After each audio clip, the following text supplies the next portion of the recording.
네, 하반기 증시가 문을 열었습니다. 미 연준의 금리 인하와 미국 대선, 그리고 엔비디아를 필두로 한 인공지능 랠리까지 기대감과 함께 신중론도 제기되는데요.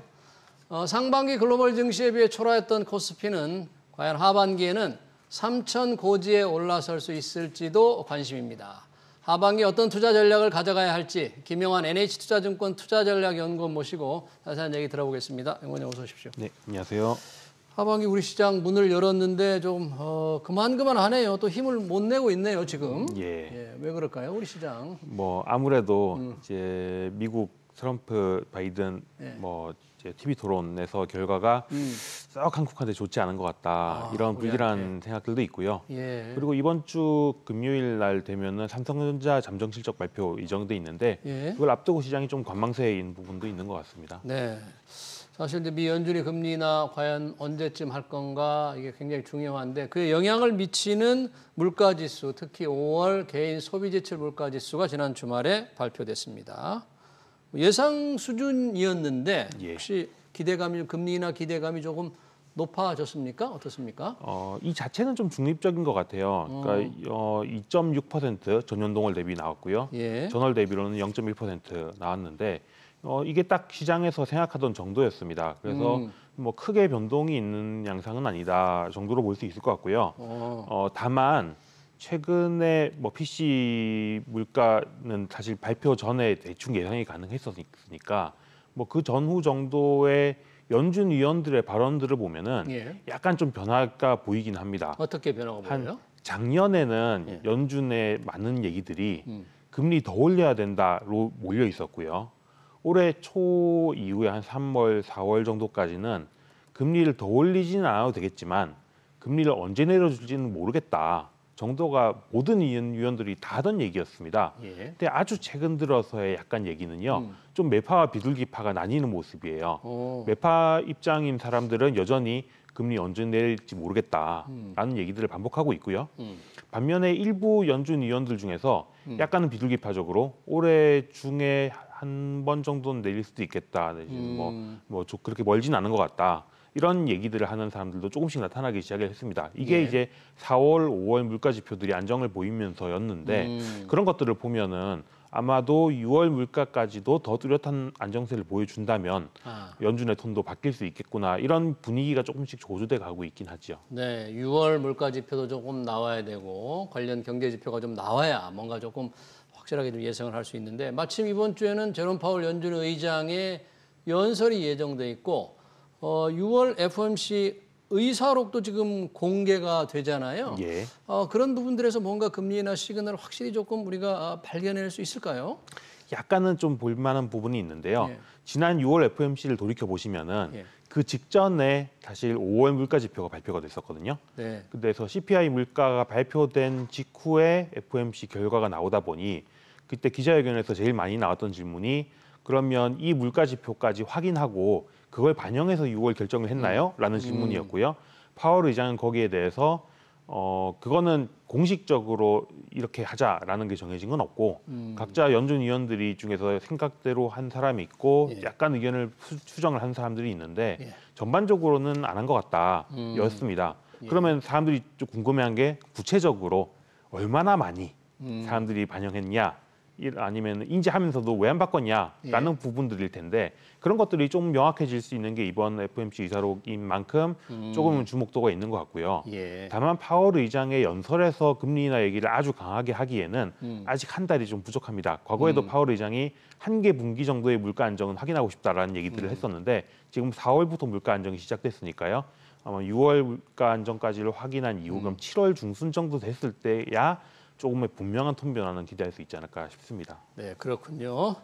자, 모두의 말씀을 하셨는데 트럼프 전 대통령과 바이든 대통령의 TV 토론에서 바이든 대통령이 패했죠. 이제 트럼프 전 대통령의 승리 가능성이 조금 높아졌다는 게 이 정치인들의 전망인데 만약에 그대로 간다면 현재의 여론조사대로 간다면 우리 주식시장엔 그렇게 조금 안 좋은 쪽으로 작용을 하는 거예요?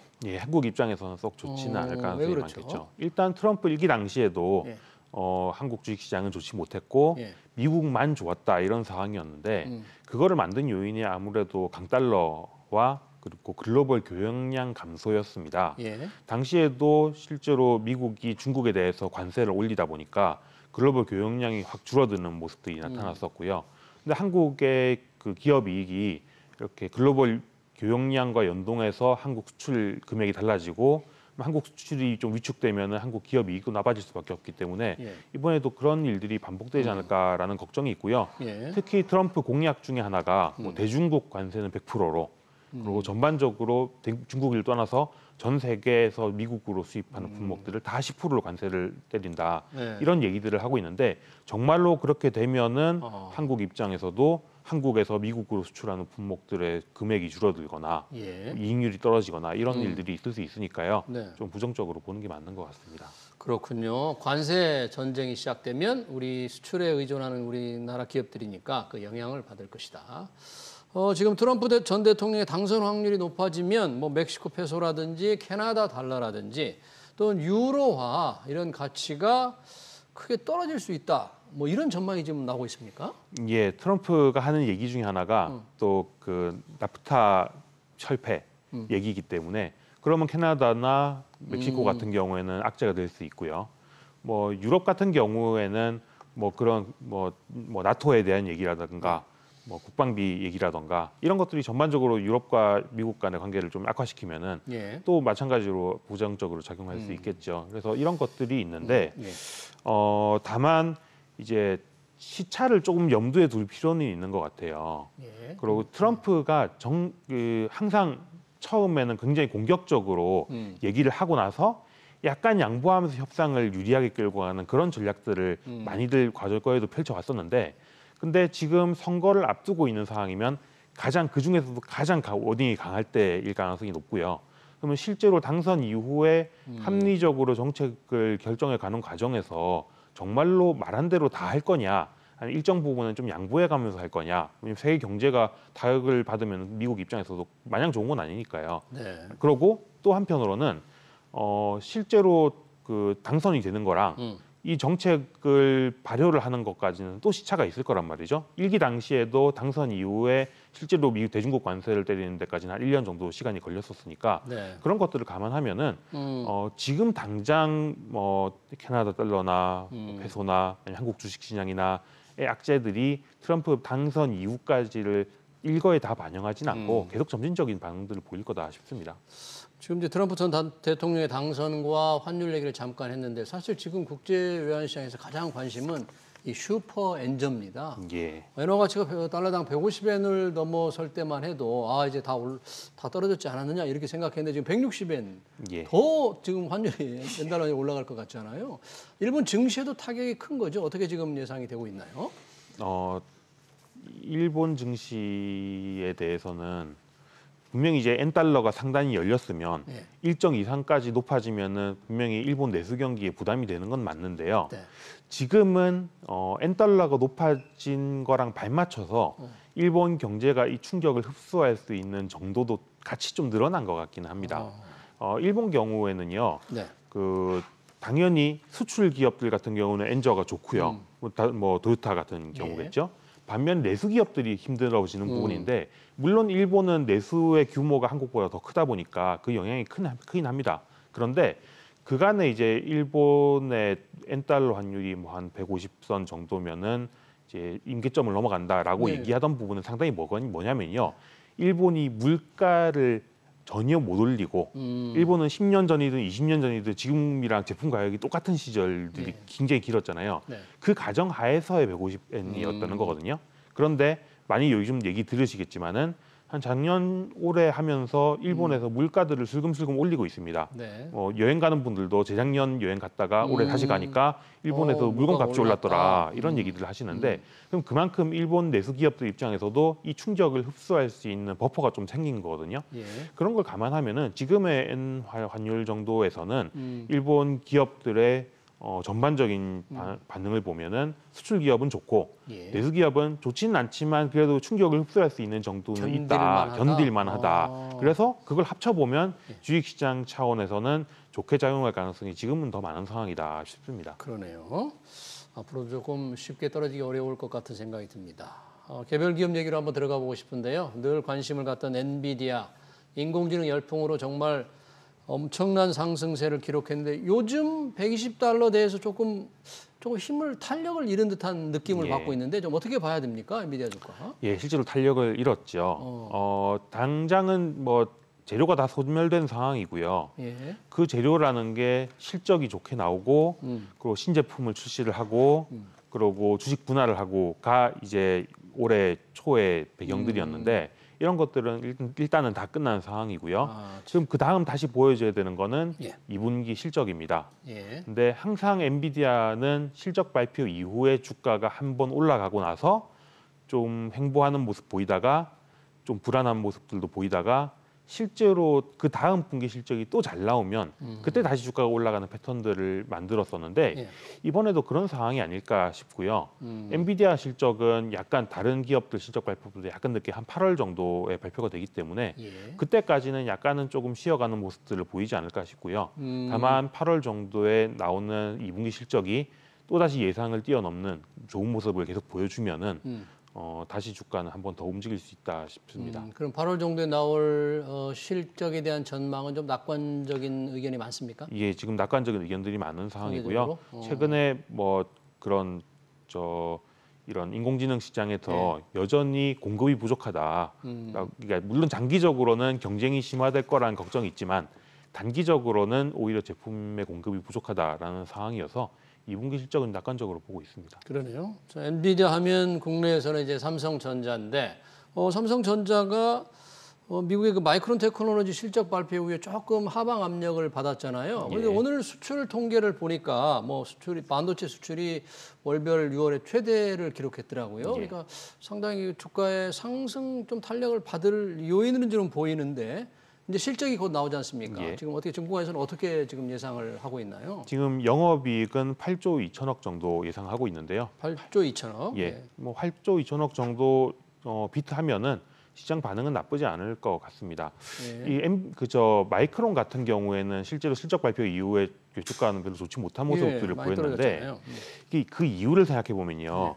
실적이 이번 2분, 그러니까 2분기는 아니죠. 그러니까 마이크론 기준이면 3월에서 5월까지 실적, 3분기 실적이 나빴냐 그러면 나쁘지는 않았는데요.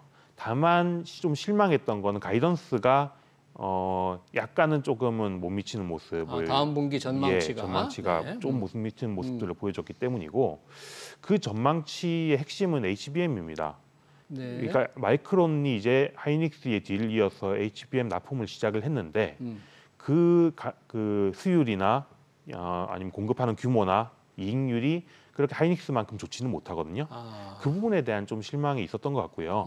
뭐 삼성 같은 경우에는 물론 이제 삼성은 그 제일 후발인 그 HBM 납품을 아직 못하고 있는 상황이니 뭐 그런 점에서 크게 기대할 건 없지만 그만큼 기대치 자체도 좀 낮게 형성돼 있어서요.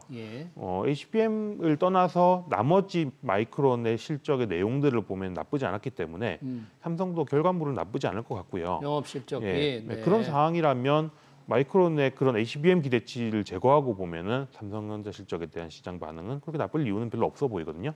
단적으로 마이크론의 경우에는 PBR, 그러니까 순자산 대비 주가의 규모가 지금 3배가 넘습니다. 삼성전자는 1.3배 정도입니다. 그러니까 그만큼 기대감이 많이 반영돼 있고 덜 반영돼 있고의 차이가 분명히 있기 때문에 실적에 대한 걱정은 그렇게 마이크론의 경우를 빗대서 나쁘게 할 필요는 좀 없어 보입니다. 그러면 5일 나오는 삼성전자 실적이 다시 한번 삼성전자 주가 상승에 조금 기폭제가 될 수도 있을까요? 좀 긍정적으로 보는 게 맞을 것 같은데요. 봅니까? 네. 지난주 미국의 네이버 웹툰 나스닥 상장에 성공을 했죠. 그러면서 네이버 주가 과연 어떻게 될 건가 이제 관심이 많았습니다. 기업 가치를 거의 4조 가까이 인정을 받았잖아요. 전날도 주가가 많이 올랐고. 그런데 정작 네이버는 약세를 면치 못하고 있네요. 왜 그런가요? 네이버에서 원래 산정하던 규모보다는 못 미친다라는 부분이 있고요.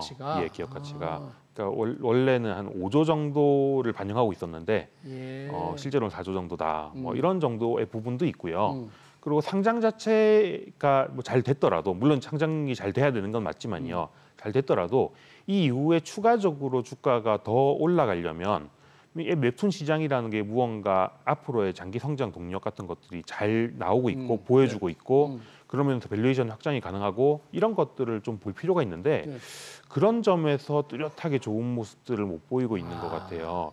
돌이켜서 생각해 보시면은 웹툰 기반의 원작에 우리가 뭐 콘텐츠들이 생산되고 했던 것들이 뭐 그 돌이켜 보시면 뭐 재벌집 막내 아들이라던가 이런 좋은 콘텐츠들이 나왔던 게 조금 시간이 됐습니다. 그렇게 완전히 최근 들어서 각광받고 있는 콘텐츠들이 많지가 않고 최근에 웹툰의 실제 내용 항목들을 보면은 상당히 예전에 잘 됐던 종류의 컨셉의 작품들을 약간 또 확대 재생산하는 것들이 많아요. 뭐 그 재벌집 막내들에 나왔던 뭐 회기물이라던가 뭐 이런 컨텐츠들을 계속 양산하고 있는 상황이면 신규 유저들의 유입을 하기가 조금 쉽지 않은 측면이 있단 말이죠.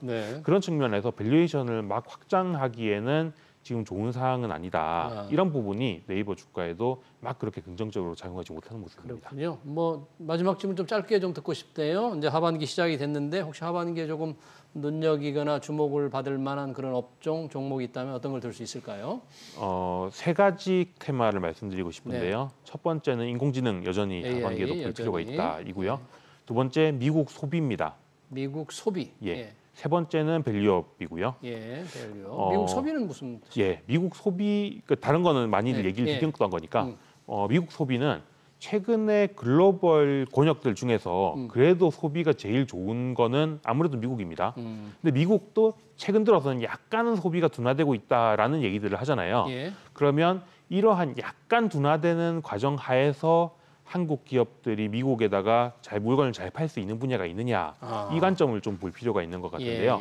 그런 점에서는 약간 뭐 인디 브랜드 이런 식의 약간 중저가 제품들에서 미국에서 선호가 높아지고 있는 화장품 브랜드들이라던가 화장품 아니면 뭐 미국의 오리지널 약 대신에 복제약을 만들어서 미국의 점유율을 높여가는 바이오시밀러라던가 이런 기업들이 좀 볼 필요가 있다 싶습니다. 네, 잘 들었습니다. 주간 증시 전망 김영환 NH투자증권 투자전략연구원이었습니다. 연구원님 고맙습니다. 네, 감사합니다. 고맙습니다.